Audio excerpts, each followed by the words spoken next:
Okay, so the next type of volumes that we're going to create involve revolving a curve, one or two curves, we'll start with one, around a certain line.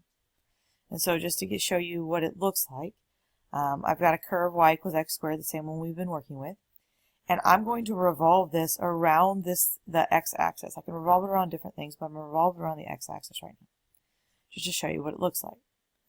Go ahead and click this, and so you see it rotating around the x-axis, sweeping all the way around, and connecting. Okay, so to show you the shape that we've made here, if I rotate it, you can kind of see the third dimension to it. But what I want to point out is if we look straight at it, straight on so it looks two-dimensional, we see a cross-section that's a full circle. So we're going to relate to our cross-sections before where we did the area of the shape times the thickness, but now our area is a full circle. And that's what we're going to be dealing with. So we have to figure out what our dimensions are in this circle. So we're eventually going to change what line we're revolving this around. So it doesn't have to be the x-axis. We could be revolving around a line y equals -2. And it'll change what the values are. So this just to show you what we're going to get into. It's still revolving around, but you'll see it doesn't come to a point at the end. We have that extra volume, but it's still a bunch of circles. Okay, so we're going to go back to this same drawing that we've been working on with our representative rectangle and try to come up with a volume that's being created. So just like we did before, if we label these dimensions, this is f of x, and this is delta x. But what we're going to do, instead of putting a base of a solid in here, we're going to grab this curve and we're going to rotate it all the way around the x-axis. So if you imagine what we're going to do, we drag it around like you saw in the animation, all the way back around.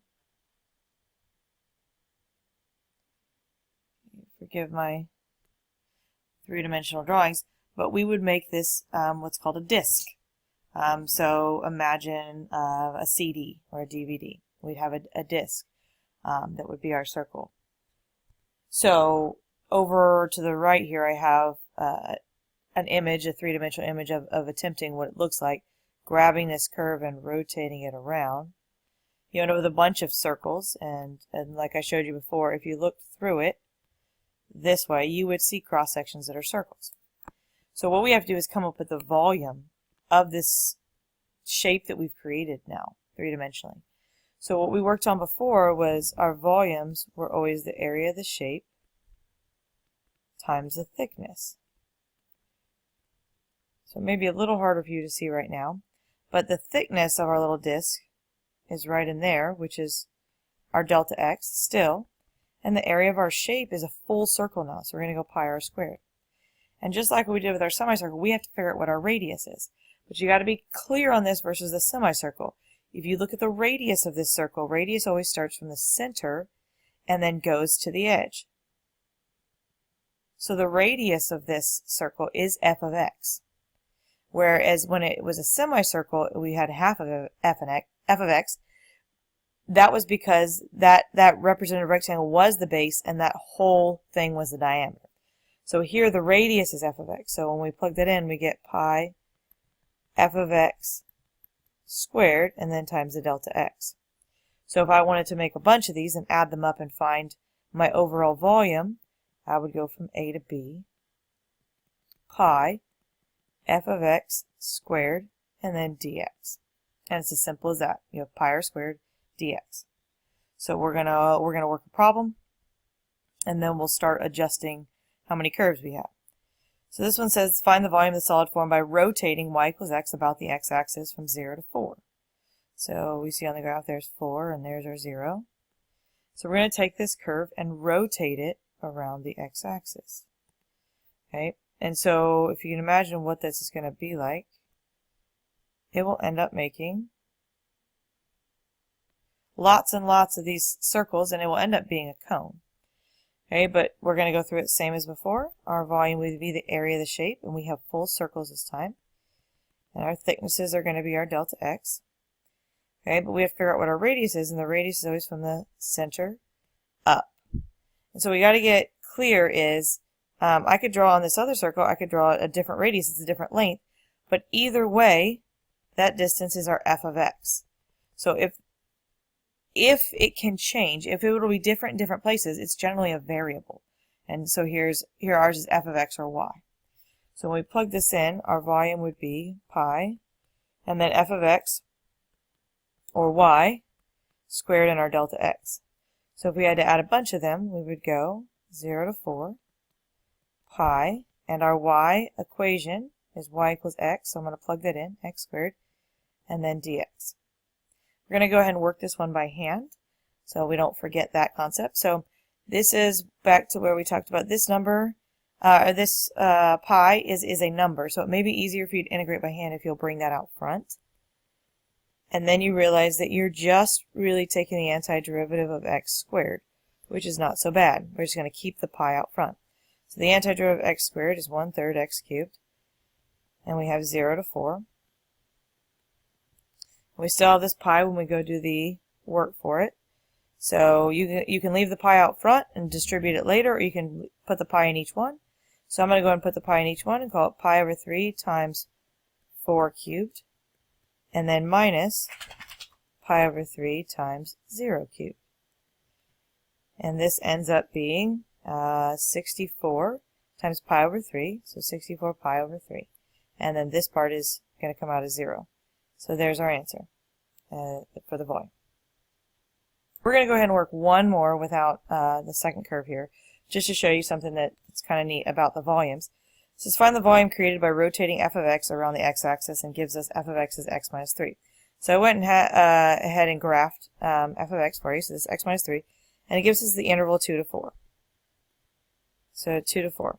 And we want to rotate this curve around the x-axis. Well, if you're rotating this part, it's coming up there, and if you're rotating this part, it's going down. So what ends up happening overall is you end up with basically two of these little cones that are joined, but still a bunch of circles. So when we did area, something that was important with area was this part that was sitting here was negative, and we had to force it to go positive because we can't give a negative area. Well, similarly, you can't give a negative volume. But there's something really nice about volumes that are going to make it easier for you. Okay, so if we did this and went into our volume equals the shape, which is pi r squared, times our delta x, and we look for the radius. Well, the radius over here, the radius is from the center up, which is just f of x. And the radius here is f of x. That's our radius. Now this would be a negative radius down here, if we label that, but this would be a positive radius. So watch what happens though if we plug it in. So if we do pi, and then our radius is f of x squared times the delta x. In this part over here, where our radius, the f of x actually gives a negative number, that would be bad if in our area, because it would give us a negative number. But if you look at our volume equation, what we're doing to f of x is squaring it. So regardless of whether it's below or above the x-axis, as long as it's squared, it's going to give a positive value. So for volumes, you're not going to have to check to see whether it's above or below, because the squaring will give you the positive value. So when we go set this up in our integral, we're going to go from 2 to 4, and we're going to go pi, and our f of x squared, and dx. And we would plug our f of x as x minus 3 in there if we wanted to work this by hand. So just to remind you, 2 to 4, if you did have to work this by hand, I'd move the pi out front, put the x minus 3 in here, and squared dx. If you actually had to integrate that by hand, you would have to either do u substitution, or you would have to FOIL that out to be able to take the antiderivative. So all those rules are still applicable. Okay, but you can go ahead and put that in your calculator to see what the answer is. So for the next part, we're going to look at what if there are two different curves that we're involved with. So this first question up here has nothing to do with volumes. It's a PSAT type of question. If I ask you to find the area of the yellow shaded region, which is the region in between these two circles, what you've got to understand, this we're going to call a washer, what this shape is. And so it's called a washer if you've ever seen an actual washer, the little piece of hardware. That's a little metal disc, looks like a donut. There is no formula for the area of a washer, period. There is not. But how you find the area of a washer or a donut is you simply take the area of the big circle, which we have a formula for the area of this. Okay, so the entire big circle, right here, so the area of the big one would be pi times 5 squared, which is the radius of the big one, or 25 pi. And then we would have to subtract out the area of the little circle, so the shaded in pink. So the difference between those, the blue and the pink, is what's shaded in yellow. So the volume of the little circle, or the small circle, or sorry, these are not volumes. I apologize, these are areas. Area of the small circle would be pi, and radius of this one was 2, so we'd get 4 pi. So if you want to know the area of the shaded region, you would simply subtract them and get 21 pi as your answer. So that concept is going to be big when we do volumes between two curves. Okay, so what we're going to do now is we're going to try to find the volume of the solid form by revolving area A around the x-axis. So we've got area A is this area in between f of x and g of x sitting in here. Okay, and so if you rotated this around the x-axis, the f of x rotation would create something like this. But the g of x rotation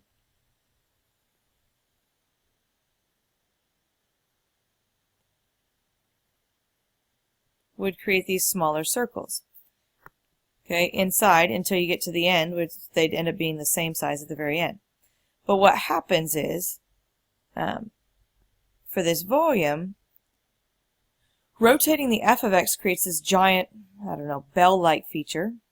Rotating the g of x basically removes, cuts out, creates this little Hershey's Kiss type volume. This is the g of x, what it creates. And so area A is this difference between them. And so it ends up being just the part that's on the outside. So imagine the entire thing, this entire thing, and then we hollowed out this part. So it's the difference between them. And so what you're ending up with in each one, if we've got our f of x coming around and our g of x, we end up with these washers every time. And we have to find the area of our shape times the thickness. So our volume would be the area of the shape times the thickness. Well, the area of the shape here is a washer, but what we talked about with the washers, what we have to do that is area of the big minus area of the small, and then times our delta x. So the area of the big would be pi, and then we'd use our big radius, so we're going to use a capital R squared, and then our area of small will be pi little radius squared. So people use different designations for that. Sometimes you'll see, instead of capital R, you'll see R with an L with it for long and R with an S with it for short. Or you'll use big R minus the little r here, showing that you got to do the bigger radius first. So you have to do the bigger radius first so that you do get a positive value. That you don't end up subtracting the bigger one from the smaller one and get a negative. Okay, so we've got this, and we're going to multiply it by delta x. So when we look at this drawing, the radius, the big radius, we're still going from the center, okay, of our circles, but the big radius is from the center all the way out here. Well, that distance has nothing to do with g of x. I could erase g of x and it wouldn't change it. That distance is the f of x. So our big radius is f of x. And then the small radius is the distance from the center to the inside circle, the small circle. Well, that distance has absolutely nothing to do with f of x. I could erase that. That distance is just the g of x. So our small radius is g of x. So if we wanted to write an expression that would give us the whole thing, we would go from A to B, and we would have pi times f of x squared minus pi times g of x squared, and then times the dx. We're going to want to write this a little bit prettier to kind of simplify our lives, especially if you have to work this by hand. So if you look at what's inside here, both of these have a pi, which I could factor out. And then just have f of x squared minus g of x squared dx. And you'll see this a lot written where this pi comes out front, because when we integrate by hand, we like to have the pi out front. But this is the general format you're going to use for finding these volumes between these two curves. Okay, so we're actually going to go work one and try to find this volume. So we're going to find the volume of the solid form by revolving the region bounded by f of x and g of x around the x-axis. So we're taking this area, this region, and we're going to whip it around the x-axis. So what it's going to create is very similar to what we just did. Let me get this right. And some of these animations that you'll find online will help you kind of imagine this a little bit better than my sweet drawings. But you definitely have this inside circle and this outside circle here as we're going through. So as you're going through, you have these little washers. So we have two things we need to do when we set up our integral. First of all, we weren't given an interval at all. It just said bounded by f of x and g of x. So we have to go figure out where it's bounded by, and how we do that is we set them equal to each other.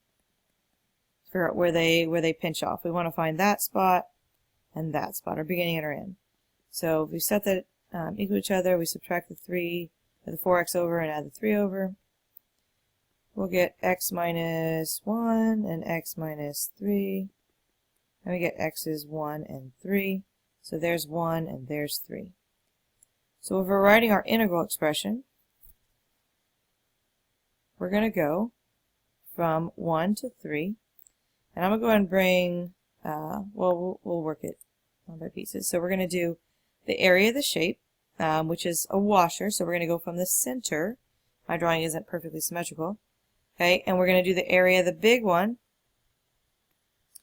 okay, which is going to be pi, and the big radius is from the center out, which this was the straight line, is the farthest part.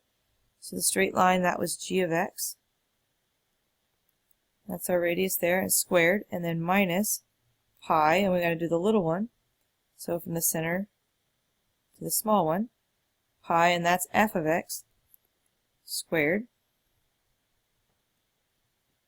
And then we multiply by dx. Okay, and so when we go through this to make it a little easier, we're going to put the pi out front, factor that out, and we'd have g of x squared minus f of x squared dx. And we're going to go plug that into our calculator.